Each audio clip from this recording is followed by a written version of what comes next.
नवंबर के वस्त में जब दिन खुशगवार और रातें सर्द होना शुरू हो जाती हैं, ऐसे ही एक सर्द और ठंडती रात में सुनसान सड़क पर स्याह लॉन्ग स्कर्ट और स्याह शर्ट पहने एक लड़की तेजी से दौड़ रही थी। इसके चेहरे पर सिर्फ एक तासर था, खौफ का, बेइंतहा खौफ, बिल्कुल वैसा जैसे कोई इंसान मौत को अपने ताक़ब में देखकर महसूस करता है। तेज तेज दौड़ने से इस लड़की के लंबे बाल हवा में उड़ रहे थे। तभी वो लड़की सड़क पर दौड़ने के बजाय सड़क के इतराफ में बने जंगल की तरफ मुड़ गई। जंगल में जाकर एक दरख्त के पीछे छुपकर तेज तेज सांस ले रही थी। तभी इसे अपने कमर पर कुछ सख्त छेद महसूस हुई। इससे पहले कि वो हाथ लगाकर इसे महसूस करती या खुद से दूर करती, इसे अपने कानों में नफरत से भरपूर इंतहाई सख्त लहजे में की गई सरगोशी सुनाई दी। तुम्हें क्या लगा कि मेजर आहिल रजा को धोखा देकर तुम बच जाओगी? नहीं, कभी भी नहीं।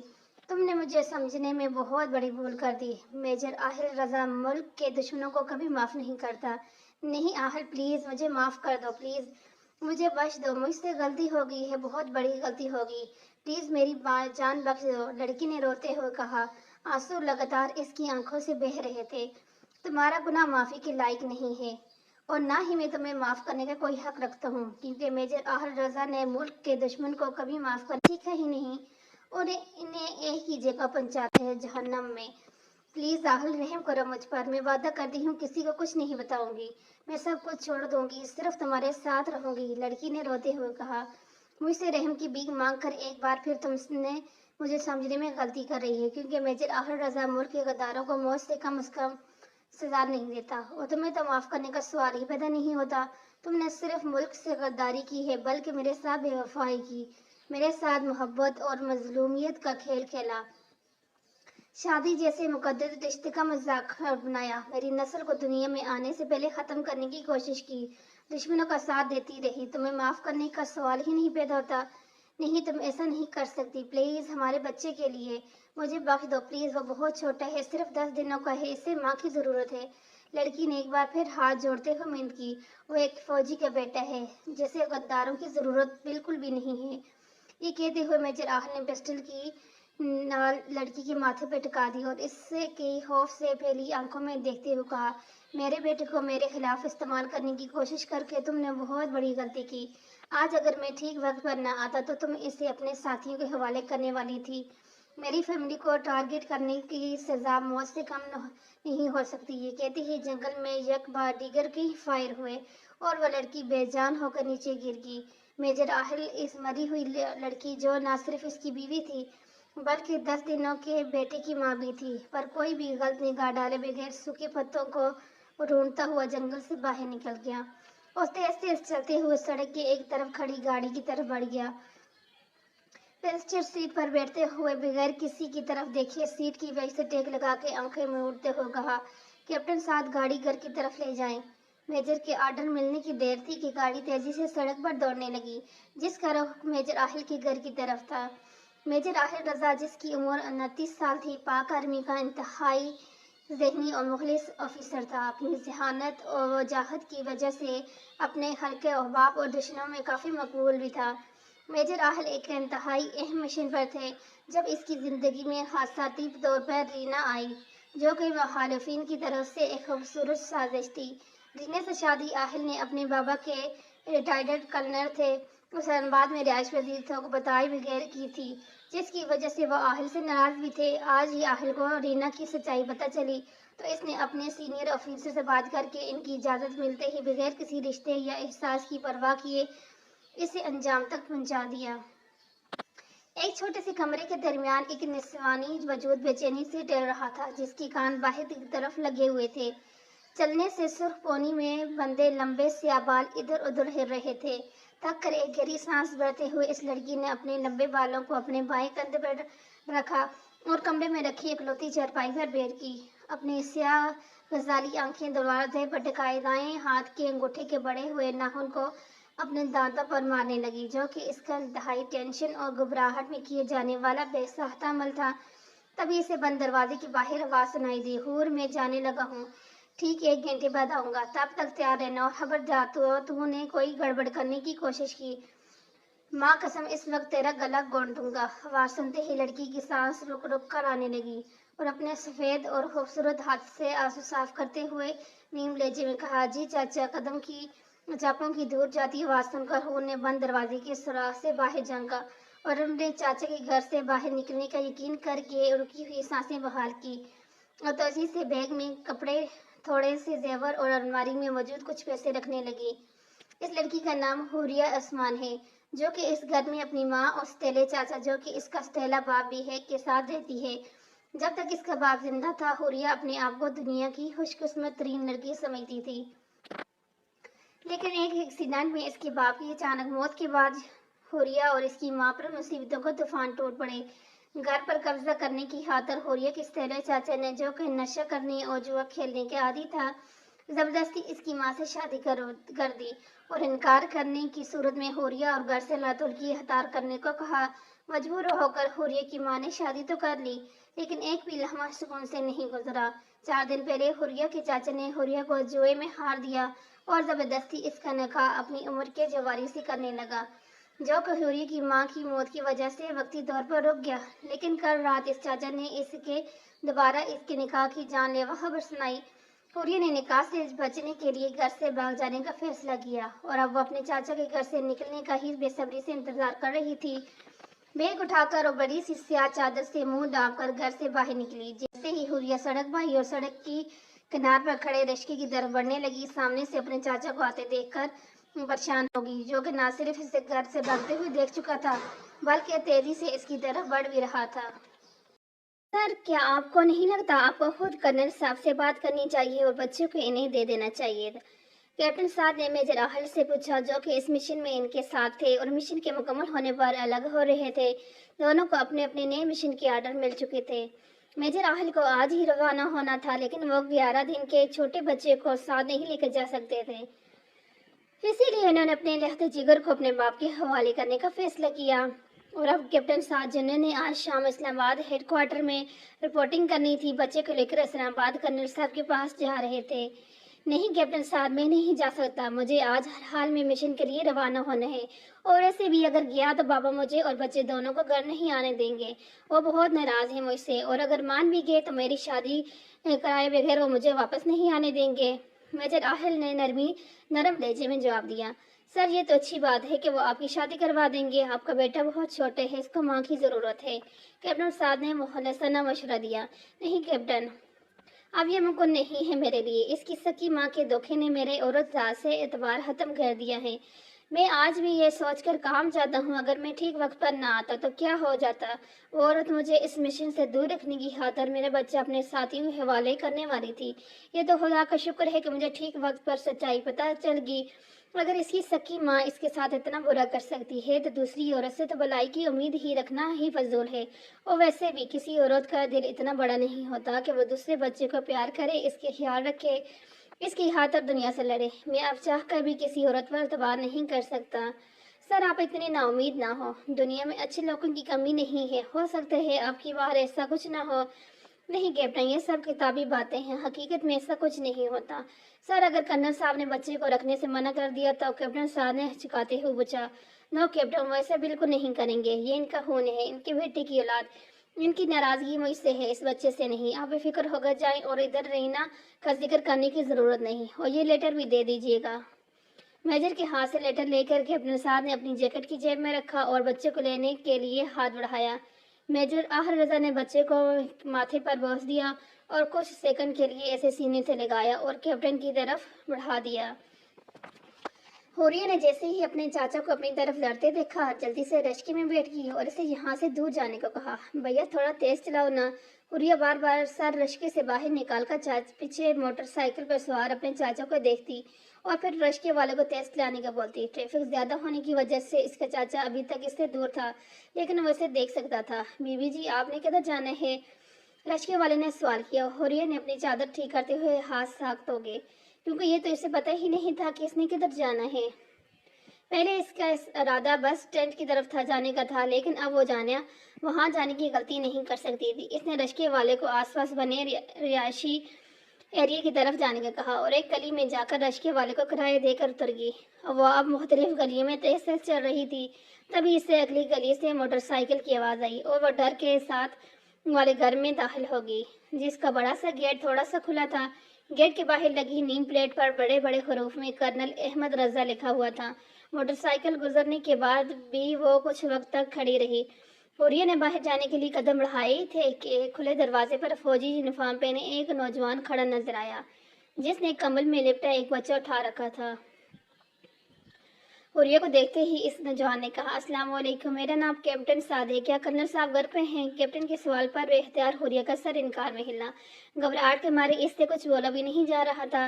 حوریہ کے جواب نے کیپٹن کو تھوڑا مایوس کیا، لیکن وہ پھر سے گویا ہوئے، سمر تو ہوگا، اسے بلا دیجیے گا۔ اس بار حوریہ نے جان بوجھ کر سر نہ میں ہلایا اور کہا، اس وقت گھر پر میرے علاوہ کوئی بھی نہیں ہے، آپ پلیز شام کو آ جائیے گا۔ وہ نہیں چاہتی تھی کہ اس کے جانے سے پہلے اور اس گھر سے باہر کوئی اور آئے اور وہ کسی مصیبت میں پھنسے۔ دیکھیے محترمہ، میں بہت جلدی میں ہوں اور دوبارہ نہیں آ سکتا، آپ پلیز ایک کام کیجیے، یہ میجر راحل کا بیٹا ہے، جب کرنل صاحب آئیں تو آپ انہیں یہ دے دیں، اور یہ لیٹر بھی میجر راحل نے کرنل صاحب کے لیے دیا ہے، آپ انہیں دے دیجیے گا، میں چلتا ہوں۔ اس کی ماں حوریہ نے اتنا چھوٹے بچے کو اکیلا دیکھتے ہوئے پوچھا، شی از نو مور۔ کیپٹن صاحب نے مختصر جواب دے کر جلدی سے بچے اور ہاتھ حوریہ کو پکڑاتے گیٹ کے باہر سے ہی گاڑی میں بیٹھ کر چلا گیا۔ حوریہ سوچوں میں گڑی حیرانگی سے بچے اور ہاتھ پکڑ کے کھڑی تھی۔ مجھے بچہ لے کر نہ تو باہر جا سکتی تھی اور نہ ہی گھر کے اندر۔ ایک خیال اور تجسس کے تحت وہ ہاتھ کھول کر پڑھنے لگی، جس میں لکھا تھا، پیارے بابا جان، میں جانتا ہوں آپ مجھ سے بہت ناراض ہیں اور آپ کی ناراضگی بالکل وجہ ہے۔ مجھے آپ کو بتائے بغیر شادی نہیں کرنی چاہیے تھی۔ مجھے میری غلطی کا احساس ہو چکا ہے اور میں خود آ کر آپ سے معافی مانگنا چاہتا ہوں، لیکن مجھے 3 سال کے لیے ایک بہت ضروری مشن کے لیے جانا پڑ رہا ہے۔ کیپٹن صاحب آپ کے لہتے جگر کے جگر کو لے کر آ رہے ہیں، میری واپسی تک وہ آپ کے پاس رہے گا۔ اس کی ماں کے بارے میں مشن سے واپسی پر آپ سے بات کروں گا۔ زندگی نے موقع دیا تو آپ سے دوبارہ مشن کی واپسی پر ملاقات ہوگی۔ آپ کی دعاؤں کا طلبگار، میجر راحل رضا۔ حوریہ نے جیسے ہی ہاتھ پڑا، اس کی حیرانگی کے ساتھ غصہ بھی آیا۔ کتنا خود غرض شخص ہے، 3 سال کے لیے جا رہا ہے اور اتنے چھوٹے بچے کو اکیلا چھوڑ دیا۔ بیٹی کی ذرا بھی پرواہ نہیں، اتنا چھوٹا بچہ 3 سال تک کیسے رہے گا بغیر ماں باپ کے؟ بہت اس نے بچے کو پیار کیا اور اپنے سینے سے لگا کر تھپتھپانے لگی۔ اسی وقت اس بچے سے بے انتہا ہمدردی محسوس ہو رہی تھی۔ وہ ابھی تک وہیں گیٹ کے پاس کھڑی تھی کہ گھر سے ایک خوش شکل سا نوجوان باہر نکلا اور حوریہ کو دیکھ کر چونکتے ہوئے پوچھا، آپ؟ وہ کیپٹن صاحب، یہ بچہ میجر راحل۔ حوریہ نے گھبراتے ہوئے کہا، اس کے منہ سے ٹوٹے ٹوٹے لفظ نکل رہے تھے۔ حوریہ کی بات سن کر لڑکے نے مسکراتے ہوئے بیگ اٹھایا اور حوریہ کو ہاتھ سے گھر کے اندر جانے کا اشارہ کیا۔ خود ساتھ ساتھ چلتے ہوئے کہنے لگا، بھابی آئین، آپ ادھر گیٹ کے پاس کیوں کھڑی ہیں؟ سوری، بھائی نے مجھے میسج بھی کیا تھا کہ کیپٹن صاحب آئیں گے، مجھے دھیان ہی نہیں رہا۔ ہاں بائی دا وے، میں سیم ہوں، آپ کا دیور، بھائیا نے بتایا ہوگا میرے بارے میں۔ حوریہ تو لفظ سے بھابی پر ہی اٹک گئی۔ وہ لڑکا اس سے بچے کی ماں کی سمجھ رہا تھا، جو کہ اس دنیا میں ہی نہیں تھی۔ اس سے سمجھ نہیں آیا کہ اس کی غلط فہمی کو کیسے دور کرے۔ اس کی بات اور وہ بے بسی سے مسکرا سکی۔ گھر کے اندر داخل ہوتے ہی اس سامنے صوفے پر بیٹھے ایک دور عمر کے شخص نظر آئے، جو شکل سے کافی معتبر اور باروب نظر آئے۔ دیکھنے میں وہ لڑکے کی طرح ہی کافی خوش شکل تھے اور یقیناً کرنل صاحب تھے۔ کرنل احمد رضا سیم کے ساتھ ایک کم عمر سی مگر بہت خوبصورت لڑکی کو بچہ اٹھائے دیکھ کر کافی حیران ہوئے اور سیم کی طرف سوالی نظروں سے دیکھا۔ بابا، یہ بھابی ہیں، کیپٹن صاحب کے ساتھ آئی ہیں۔ حوریہ کو سمجھ نہیں آیا کہ وہ کیا بولے۔ کرنل صاحب کے اس دیکھنے پر اس نے نہایت دھیمی آواز میں سلام کیا، جس کا انہوں نے سر ہلا کر جواب دیا۔ تب یہ حوریہ ہمت کر کے ان کے پاس کی اور ہاتھ ان کی طرف بڑھاتے ہوئے کہا، یہ لیٹر آپ کے لیے۔ کرنل صاحب نے ہاتھ پکڑتے ہوئے حوریہ کو بیٹھنے کا کہا اور لیٹر کھول کر پڑھنے لگے۔ بھابی، کیا میں اسے اٹھا سکتا ہوں؟ سیم کے پوچھنے پر حوریہ نے مسکراتے ہوئے بچے کو اس کی طرف بڑھا دیا۔ دیکھیں بابا، یہ کتنا پیارا ہے اور چھوٹا بھی اور بالکل بھائی کے جیسا ہے، ان کی کاربن کاپی۔ سیم کی آواز سن کر کرنل صاحب مسکرانے لگے اور جھک کر بچے کی پیشانی پر بوس دیا۔ بچے کو سیم کی گود سے لے کر اپنی گود میں منتقل کرتے ہوئے حوریہ سے پوچھا، بیٹا آپ کا نام کیا ہے؟ حوریہ یک لفظی جواب ہوا، بچے کا نام کیا رکھا ہے؟ اور آپ کی بار حوریہ جواب نہ دے سکی کیونکہ اس کے نام پتہ ہی نہیں تھا۔ سوچ رہی تھی کہ اس سوال کا کیا جواب دے، تبھی کرنل صاحب کو اپنی طرف منتظر نظروں سے دیکھتے پا کر بے اختیار اس کے منہ سے نکلا، حمد۔ ماشاء اللہ، بہت پیارا نام ہے۔ حوریہ نے بس مسکرانے میں اتفاق کیا کیونکہ زبان تو اب ایک بھی لفظ ادا کرنے سے انکاری ہو گئی تھی۔ سیم نے آ کر حوریہ کی مشکل آسان کری، بھابی یہ لیں پانی پئیں۔ سیم نے پانی کی گلاس حوریہ کی طرف بڑھاتے ہوئے کہا، جیسے اس نے شکریہ کہہ کر پکڑ لیا اور آہستہ آہستہ پینے لگی۔ पानी पीने के साथ साथ वो घर को भी देख रही थी, जो कि बहुत खूबसूरत, हर चीज बहुत आला थी, जो कि घर वालों की शान व शौकत और अल्लाह का सबूत थी। रात को आहल के कमरे में लेटे हुर्रिया अपनी जिंदगी में आने वाले इस पड़ाव के बारे में सोच रही थी। कैसे एक दिन इसकी जिंदगी बदल गई थी। सुबह तक वो अपने आप को इस दुनिया की बदकिस्मत लड़की समझ रही थी, वो लड़की जिसकी जिंदगी जहन्नम से भी बुरी होने वाली थी, और अब वो इस आलीशान घर में एक फौजी की बीवी, इसके बच्चे की माँ की हैसियत से मौजूद थी। सब कुछ इसे बहुत नाकाबिले यकीन लग रहा था। ऐसा तो कभी नहीं सुना ना देखा मैंने जैसे मेरे साथ हुआ है। आज सुबह तक तो मैं बिल्कुल अकेली थी, और अब कुछ ही घंटों में इतने सारे रिश्तों में बन गई।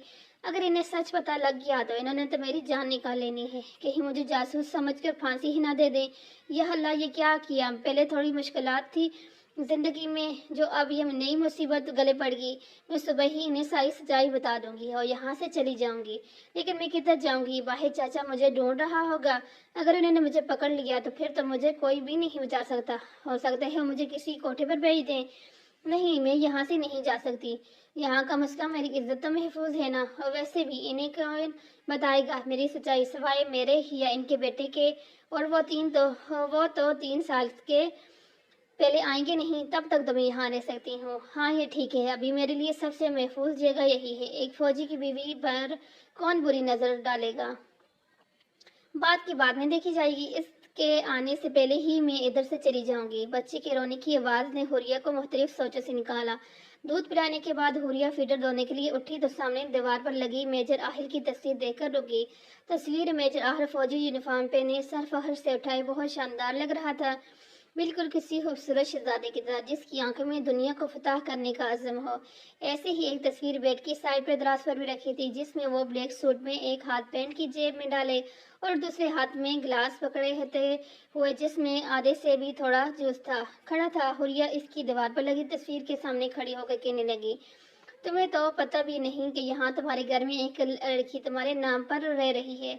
तुम वहाँ दुश्मनों से लड़ने में मसरूफ हो और यहाँ कोई तुम्हारी दुनिया में शामिल हो गया। क्या तुम इस सब के लिए मुझे माफ कर सकोगे। तस्वीर की बोलती आंखें नजरें चुराकर सर झटक कर हुर्रिया फिर रोने चली गई।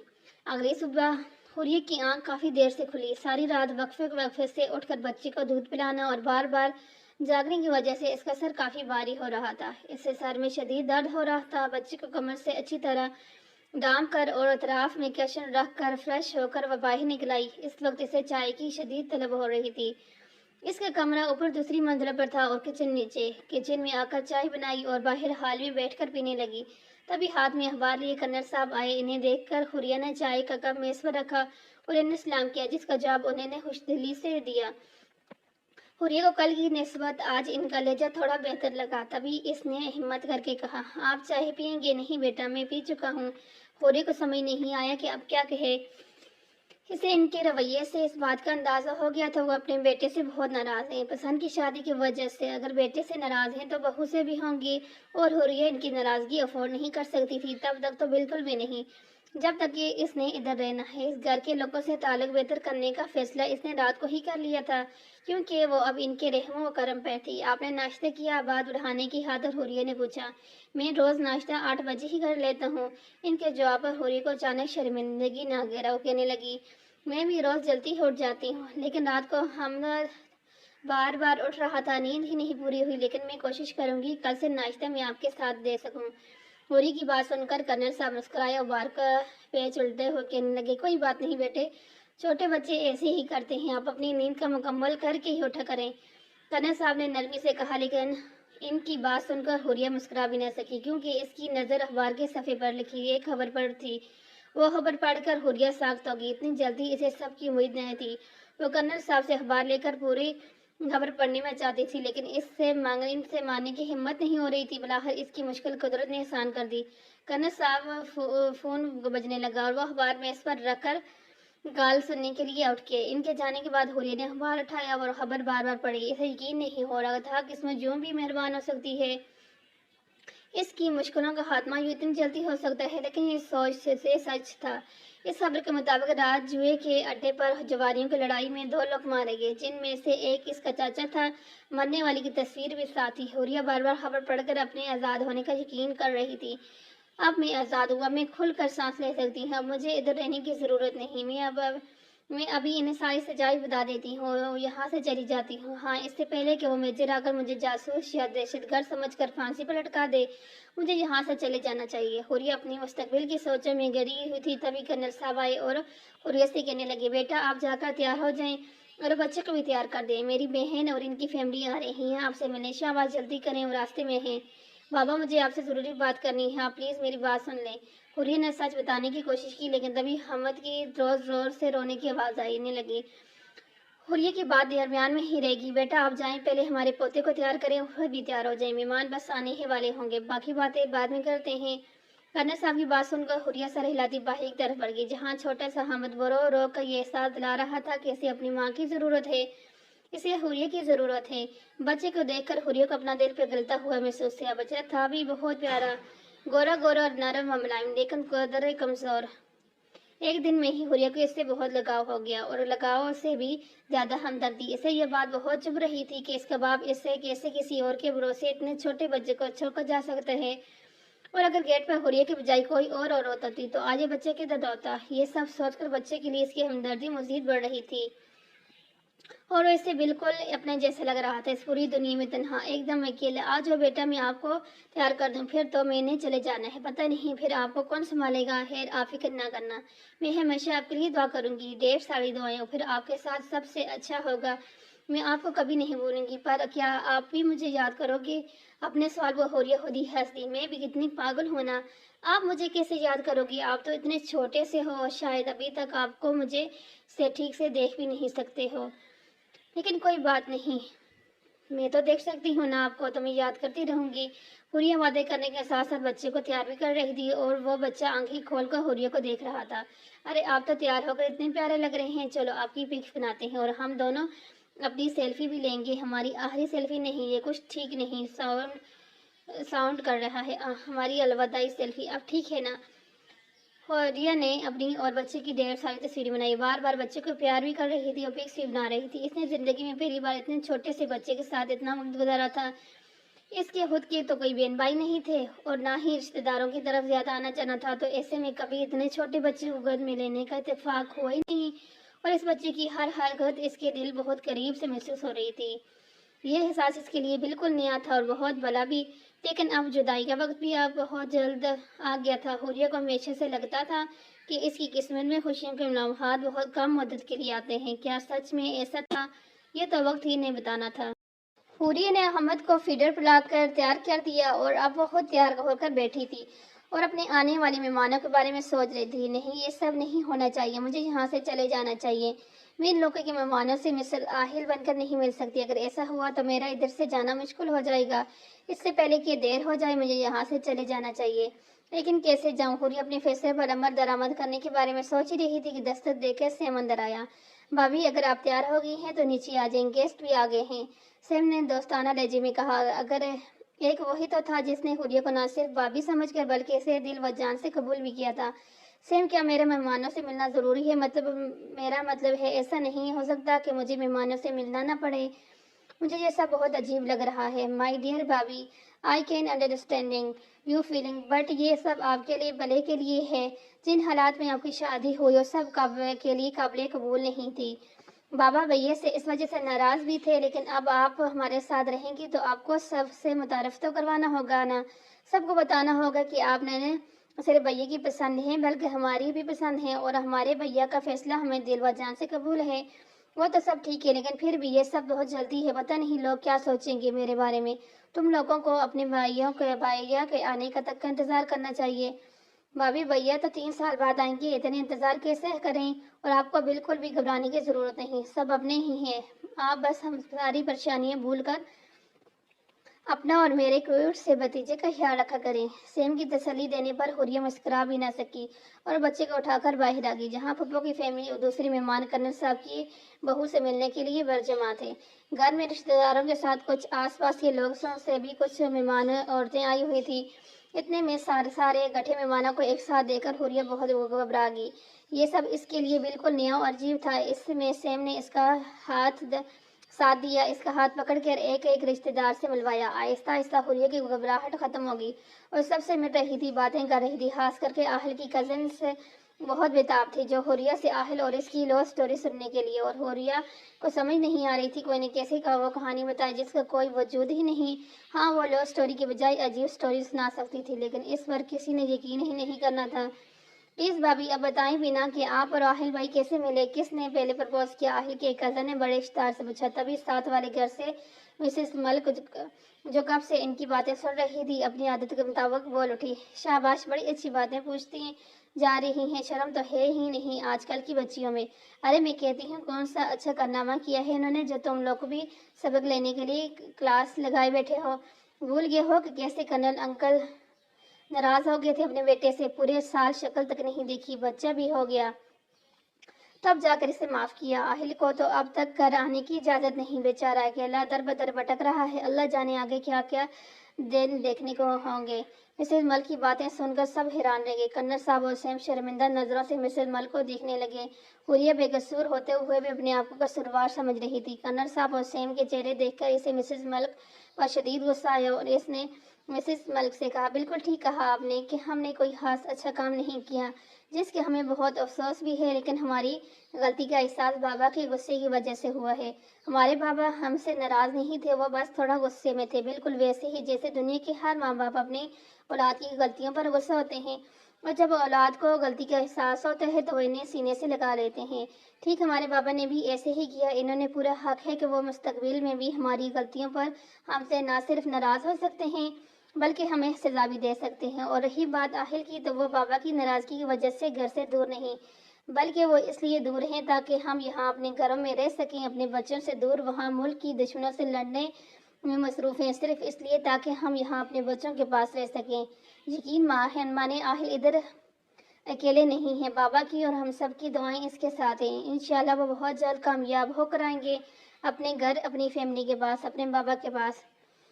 حوریہ کی باتیں سن کر مسز ملک اپنا منہ بنا کر رہ گئی، اور وہ سب چہرے جن پر تھوڑی دیر پہلے پریشانی دوڑ رہی تھی، اب ان پر فخر اور اطمینان جھلک رہا تھا۔ کنر صاحب حوریہ کے پاس آئے اور اس کے سر پر ہاتھ رکھ کہنے لگے، شاباش بیٹا، آج آپ نے میرا مان رکھ کر میرا سر فخر سے بلند کر دیا۔